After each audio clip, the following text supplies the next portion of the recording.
Good morning friends. આજે આપણે chapter 10 રેખાઓમાં સ્વાધ્યાય 10.2 ના કેટલાક દાખલાઓ જોઈશું. પ્રશ્ન 2. P1 ઓફ -4,3 બિંદુમાંથી પસાર થતી અને જેનો ઢળ 1/2 હોય એવી રેખાનું સમીકરણ શોધો. ઓકે, તો આ જે બિંદુ આપ્યું છે એને આપણે શું કહી દઈએ છીએ? P1 ઓફ x1, y1 અને જેનો ઢળ, તો ઢળને આપણે સ્મોલ m કહી દઈશું. બરાબર, એ 1/2 આપેલો છે, તો એવી રેખાનું સમીકરણ આપણે શોધવાનું છે. ઓકે, તો સ્મોલ m ઢળવાળી અને x1, y1 માંથી પસાર થતી રેખા L નું સમીકરણ ધારો કે y - y1 is equal two m બ્રેકેટમાં x - x1 number 1 છે. બરાબર છે, રેખાને આપણે સ્મોલ l નામ આપી દીધું છે. ઓકે, ચાલો હવે આપણે લખીશું કે x1, y1 is equal to -4,3 અને સ્મોલ m બરાબર 1/2. 1 માં લેતા y - 3 is equal to 1/2 બ્રેકેટમાં x minus, ચલો x1 ની કિંમત કેટલી છે? -4, તો મૂકી દો. ઓકે, માટે y - 3 into 2 is equal to x plus 4 માટે 2y - 6 is equal to x plus 4 માટે x minus 2y plus 10 બરાબર 0. બરાબર છે. ઓકે, આ દાખલો 1 માર્કમાં VSQ અથવા MCQ બરાબર કોઈ પણ એક સ્વરૂપે પૂછી શકાય. તો હવે આપણે આ જે છે એને નંબર 2 આપીશું, જે રેખા L નું સમીકરણ થશે. ચાલો, કાલના લેક્ચરમાં આપણે જોઈ ગયા છે કે આપણે આન્સર ચેક કરવો હોય તો બે રીત બતાવેલી છે.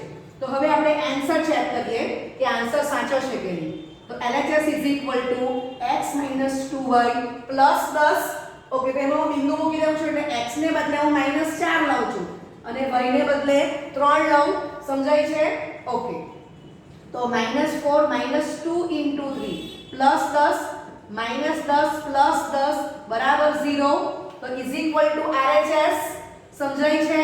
માટે શું કહેવાય કે -4,3 belongs to રેખા L. આ રેખા L પર આવેલું છે એમ કહેવાય. માટે આન્સર તમારો સાચો છે એમ કહેવાશે. સમજાય છે? ઓકે, બીજી રીત પણ આપણે જોઈ ગયા છે આન્સર ચેક કરવા માટે. તો આ બે માં વાંચો અને હું લખું છું કે ઢળ is equal to -a/b. Okay, ચાલો, તો માઈનસ a ની વેલ્યુ 1 છે અને b ની વેલ્યુ -2 છે, માટે m બરાબર 1/2 આવી જાય છે. તો એ પણ તમને જો કે આપણને જે પક્ષ આપેલો એમાં m is equal to 1/2 છે. ક્લિયર? તો આપણને જે રેખા મળી છે એમાં ઢળ પણ આવી જાય છે અને આપણે જોયું કે જે રેખા મળી એની ડાબી બાજુ આપણે બિંદુ મૂક્યું તો RHS આવી જાય છે. સમજાય છે? એટલે આ બંને રીતથી આપણે આન્સર ચેક કર્યો, આન્સર સાચો છે. ઓકે, કમ્પ્લીટ કરો.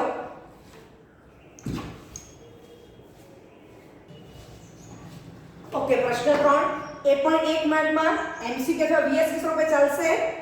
યામમાં 0,0 માંથી પસાર થતી અને સ્મોલ m ઢળવાળી રેખાનું સમીકરણ શોધો. ઓકે, સૂત્ર આગળ દાખલાનું છે. m ઢળવાળી અને x1, y1 માંથી પસાર થતી રેખા L નું સમીકરણ ધારો કે y - y1 is equal to m બ્રેકેટમાં x - x1 number 1 છે. ઓકે, ચાલો, માટે x1, y1 એ કોણ છે? તો કે 0,0 અને ઢળની કિંમત સ્મોલ m તો સ્મોલ m જ આપેલી છે. ઓકે, તો આપણે 1 માં લઈ લઈએ છીએ આ વેલ્યુ. માટે y minus 0 is equal to m bracket માં x minus 0 માટે y is equal two mx બરાબર છે, અથવા mx minus y is equal two 0, જે માંગેલ રેખા સ્મોલ l નું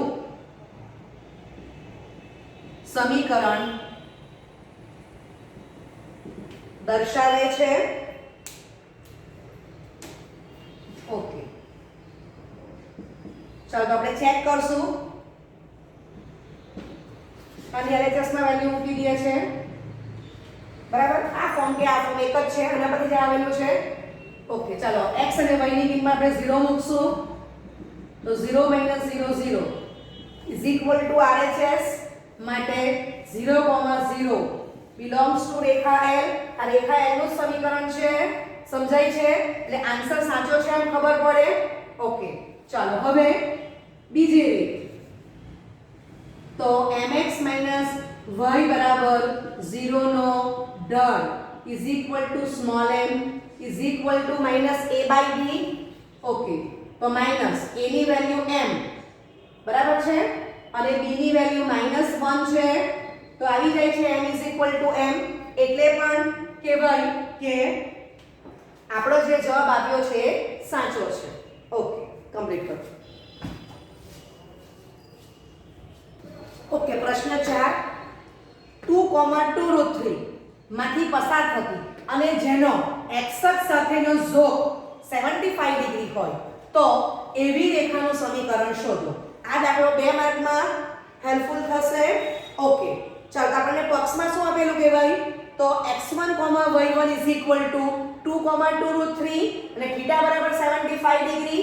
ઓકે, તો m ઢાળવાળી અને x1, y1 માંથી પસાર થતી રેખા L નું સમીકરણ ધારો કે y - y1 is equal two m બ્રેકેટમાં x - 1 number 1 છે માં x1, y1 is equal two યામાં 2,2√3 બરાબર અને m બરાબર tan 75 ડિગ્રી બરાબર છે. આપણે m ની વેલ્યુ શોધવી પડશે. શોધીને આપણે 1 માં મૂકવાની છે. ઓકે, તો ત્યાં લખું છું કે માં લેતા y minus 2√3 is equal to tan 75 degree બ્રેકેટમાં x minus 2 થશે. સમજાય છે? ઓકે, તો આને દીકરો આપણે નંબર 2 આપીશું. ચાલો હવે ચેપ્ટર 3 યાદ કરો. તો તમને ખબર છે કે tan 75 ડિગ્રી એને શું કહેવાશે? cot 15 ડિગ્રી બરાબર. તો એને કહેવાશે cos 15 ભાગ્યા sin 15. સમજાય છે? તમે વેલ્યુ મોડે જ કરેલી છે. તો cos 15 અને sin 15 ની વેલ્યુ મૂકી દો. સાદુરૂપ આપો તો m √3 + 1 /√3 - 1 બરાબર થશે. અથવા એનું તમે બીજું સાદુરૂપ આપો તો છેદમાં કર્ણી રખાશે નહીં, તો અનુબદ્ધ કર્ણીય ગુણાકાર અને ભાગાકાર બરાબર એ કરશો. સાદુરૂપ આપો તો m = 2 + √3 મળી જાય છે. સમજાય છે? આ માત્ર તમને હું રિવિઝન કરાવું છું. આ દાખલામાં બધા સ્ટેપ બતાવવાની જરૂર નથી. સમજાય છે? ઓકે, માટે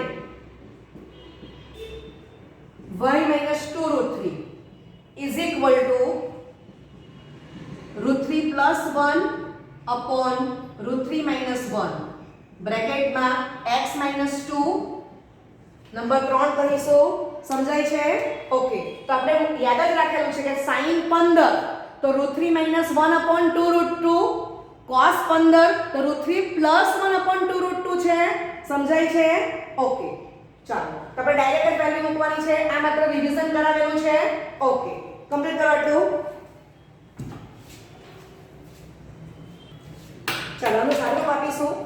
તો √3 - 1 ઇન્ટુ બીજા બ્રેકેટમાં y - 2√3 is equal to √3 + 1 into બ્રેકેટમાં x - 2. ઓકે, માટે √3 - 1 into y minus √3 - 1 into 2√2 is equal to √3 + 1 into x minus 2 times √3 + 1 બરાબર છે ઓકે ચાલો સાદુરૂપ આપણે આગળ આપીશું માટે આ ટર્મ સામે જશે અને આ પણ સામે જશે તો √3 + 1 into x minus √3 - 1 into y minus 2 બ્રેકેટમાં √3 + 1 તો આ ટર્મ્સ છે જ બરાબર છે હવે આ જે ટર્મ્સ છે સામે જશે એટલે શું થશે પ્લસ 2 ટાઈમ્સ √3 બ્રેકેટમાં √3 - 1 તો ઇઝ ઇક્વલ ટુ 0 થઈ જશે સમજાય છે ઓકે ચાલો તો સાદુરૂપ આપીશું માટે √3 + 1 into x minus √3 - 1 into y minus 2 √3 minus 2 plus 2 into √3 into √3 એટલે 2 into 3 6 થશે minus 2 √3 is equal to 0 બરાબર છે ઓકે માટે √3 + 1 into x minus √3 - 1 into y minus 4 times √3 plus 4 is equal to 0 માટે √3 + 1 into x minus √3 - 1 into y plus બ્રેકેટમાં 4 minus 4 √3 is equal to 0 સમજાય છે okay માટે √3 + 1 into x minus બ્રેકેટમાં √3 - 1 into y બરાબર છે plus 4 બ્રેકેટમાં 1 minus √3 is equal to 0 અથવા તમે આમ પણ લખી શકો √3 + 1 into x minus √3 - 1 into y minus 4 બ્રેકેટમાં √3 - 1 બરાબર 0 સમજાય છે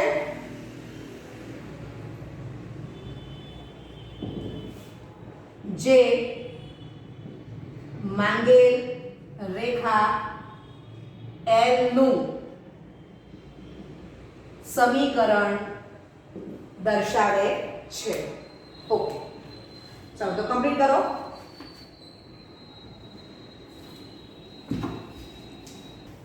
ઓકે હવે આપણે આન્સર ચેક કરી લઈએ છે તો જે રેખા L નું સમીકરણ મળ્યું છે બરાબર તો એમાં આપણે એનો ઢળ ચેક કરીએ તો m = -a/b a ની વેલ્યુ √3 + 1 અને b ની વેલ્યુ માઈનસ બ્રેકેટમાં √3 - 1 છે એ મૂકી દો તો આપણે સાદુરૂપ શું મળી ગયું m = √3 + 1 upon √3 - 1 એ કોણ છે cot 15 તો cot 15 ને શું કહેવાય tan 75 અંશ બરાબર છે એટલે તમારો જે આન્સર છે સાચો છે એમ કહેવાશે આટલા પરથી અથવા બીજી રીત કે LHS રેખાની ડાબી બાજુ કમ્પ્લીટ આપણે લખશું અને એમાં આપણને જે બિંદુ આપેલું છે તે બિંદુ આપણે મૂકશું એટલે x = 2 અને y = 2 √3 મૂકી દઈએ સાદુરૂપ આપો તો આપણને શું મળે છે LHS = 0 = RHS એટલે એમ કહી શકાય કે યામમાં 2, 2 √3 બરાબર એ જે બિંદુ છે belongs to રેખા L એટલે પણ તમારો આન્સર સાચો છે એમ ખબર પડે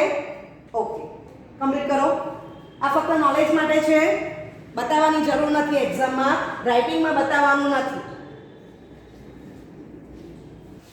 ઓકે પ્રશ્ન 1 માર્કમાં MCQ માં અથવા VSQ માં પૂછી શકાય x અક્ષ અને y અક્ષના સમીકરણ મેળવો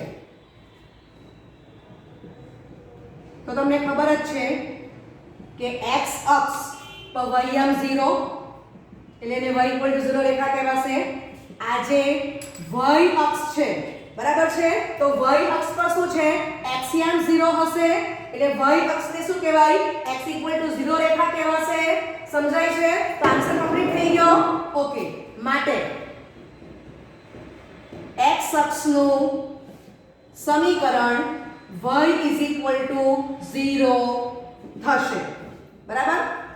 અને y અક્ષ નું સમીકરણ x = 0 થશે.